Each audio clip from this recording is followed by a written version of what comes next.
Blayne, let's go to Starkville, talk Mississippi State Bulldogs. A new era begins as Jeff Lebby takes over as the head coach, the former Oklahoma offensive coordinator, this being his first head coaching job of his career. Jeff Lebby's a guy, right, always been highly regarded offensive guru, but that first head coaching job, sometimes there's highs, there's lows, there's in-betweens. It can be rocky at times, but either way, a new era begins, a breath of fresh air. You know, Mississippi State was put in a really, really tough situation last year with the passing of the late, great Mike Leach. Of course, Zach Arnette takes over. And I thought, at the time being, I thought that was a good move, Blayne, because I thought, you know what? This is a guy who's going to galvanize that community. He's going to keep everybody together. He was on Mike Leach's staff. But, Blayne, it was interesting when I would talk to Mississippi State folks when they said, he's the short-term answer. He's not the long-term answer. This is not the guy. And who knew they would be right so quickly? You look at Mississippi State, dead last in the SEC at returning production. Bill Connolly's SP Plus returning production rankings, 122nd nationally, just 41%. 41% of their production returns from 2023.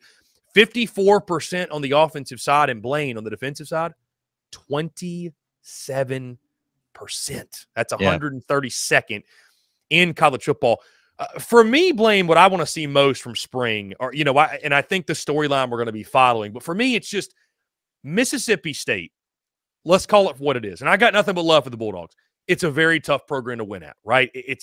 There's a lot of obstacles. There's a lot of things. There's a couple programs in the SEC like this, but it's a very, very difficult place to win. That being said, I don't think the fan base has unrealistic expectations. I don't think they have unrealistic standards, but I think getting Mississippi State back to being fun to watch, specifically on the offensive side, I think that's got to be priority number one for Jeff Lebby. And also when it's your calling card, it's the thing you got to be good at, right? So can he get a fun, exciting offense back to Starkville? You bring in Blake Shapen from Baylor, which I was kind of surprised the reaction on social media from some folks. I looked at his numbers. This is a former all-conference guy. I know he wasn't necessarily great last year, got banged up last season, but my eyes are all on the offense. I know the defense, it's completely brand new, and that's got to get corrected. And Mississippi State, it seems like, Blayne, for years, you just became accustomed to these really nasty, tenacious defenses at Mississippi State. But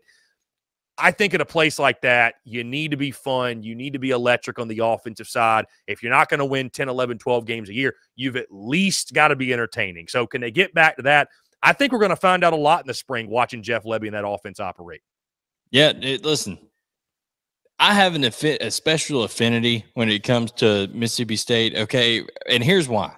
Because I remember being, 9, 10 years old and waking up and turning on JP Sports and seeing Dave Neal call a Mississippi State game with Sylvester Croom over on the sideline, Jarius Norwood doing his thing running down the field. I mean, Mississippi State, that you got to love that. Okay, that's SEC football at its finest and things like that. I just love that idea of it, the cowbells, all that kind of stuff. But I will say this. When you're in comparison with anything, Chris, you're either going to be better than, less than, or different than. And if you're at Mississippi State, you better be different than, okay? Because you're not going to be better than. You're not going to have the talent to be better than, but you can be different than. And that's why Dan Mullen won there. That's why Mike Leach won there, because they were different than. They were able to do things that made themselves and separated themselves from other people. And Jeff Lebby can do that. Jeff Lebby can do that with tempo. He can do that with his splits. He can do that with some of his concepts, and he can bring some excitement back to Mississippi State football. And really, we're going to get into the players and all that. I mean, they've got to replace so much with Jet Johnson and Boogie Watson gone from the linebacker. I mean, that's just a huge, huge deal. Both guys having over 100 tackles there for a couple of years, I believe, with Mississippi State. But who cares? You got to be, if you're Jeff Lebby, say, let's go outscore them, boys, and let's go get it done, and let's just go out there and have fun on the offensive side of the ball. We'll tackle what we can tackle on the defensive side, but I think you got to be different than if you're Mississippi State. Yeah, Blayne, the excitement of a blank slate, a new era in Starkville. I think that's what we're going to feel this spring. Player I'm most excited for, Blayne, I would say Blake Shapen, the quarterback. I just, again, I'm all about offense. I want to hear about how that offense progresses. Who's the Bulldog you're most excited to hear about when it comes to spring ball in Starkville? I think Jaden Wally. I think Jaden Wally did some great things a couple years ago with Mike Leach and how he was used, and just kind of fell through the cracks in this deal with the regime there last year. I think he can be used in some exciting ways. I think all those receivers can. Justin Robinson, Creed Whittemore. I mean, they've got some guys that you talk about excited. Those guys have to be excited with Jeff Lebby coming in, because it was totally the different way last year. With just no real identity on the offensive side last year.